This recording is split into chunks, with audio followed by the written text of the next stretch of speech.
update ng bayan, maasahan anumang panahon.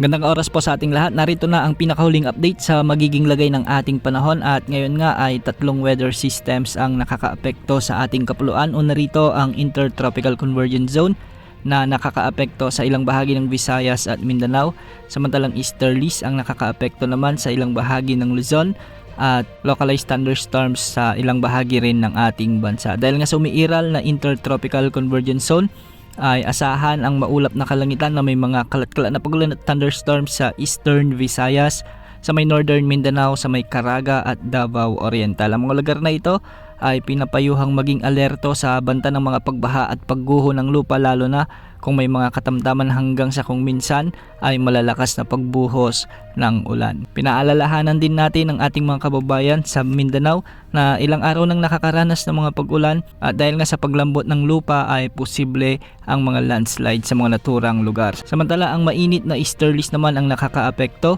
sa Cagayan Valley, Bicol Region, Aurora at Quezon Province, kaya ang mga lugar na ito ay makakaranas ng bahagyang maulap hanggang sa maulap na kalangitan na may mga isolated rain showers and thunderstorms. Posible pa rin ang banta ng mga pagbaha at pagguho ng lupa, lalo na kung may mga umiiral na severe thunderstorms. Samantala localized thunderstorms naman ang nagdadala ng maulap na kalangitan na may mga kalat-kalat ding pagulan at thunderstorms sa Metro Manila at nalalabing bahagi ng ating bansa. Ang mga lugar na ito ay posibleng makaranas ng mga katamtaman hanggang sa malalakas na pag-ulan dulot ng mga localized thunderstorms, kaya posible pa rin ang banta ng mga pagbaha at pagguho ng lupa. Ilan sa mga lugar ngayon na nakakaranas ng mga thunderstorms ang Ilocos Region, particular sa Ilocos Norte at Ilocos Sur at La Union. May mga thunderstorms din sa ilang bahagi ng Bulacan, Pampanga, Tarlac at Nueva Ecija, kasama na ang northern portions ng Metro Manila at Cavite. May mga pag-ulan din sa kanlurang bahagi ng Occidental Mindoro at may mga pag-ulan din sa may hilagang bahagi ng Quezon Province at hilagang bahagi ng Bicol Region. Sa Western Visayas, may mga malalakas na pag-ulan naman, lalong-lalo na sa Iloilo Province sa may Capiz at Aklan. At sa Negros Island Region, ganitong panahon din ang inaasahan hanggang sa Bohol.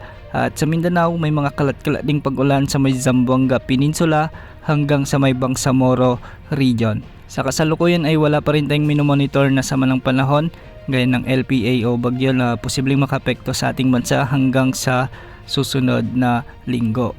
Ibig sabihin nito, easterlies ang magiging dominanting weather system at Intertropical Convergence Zone naman ang magpapaulan, lalo na sa katibungang bahagi ng ating bansa. Wala ring nakataas na gale warning sa anumang baybaying sakop ng ating bansa ngayon at ang mga pag-alon ay posibleng umabot hanggang 1.8 meters lamang.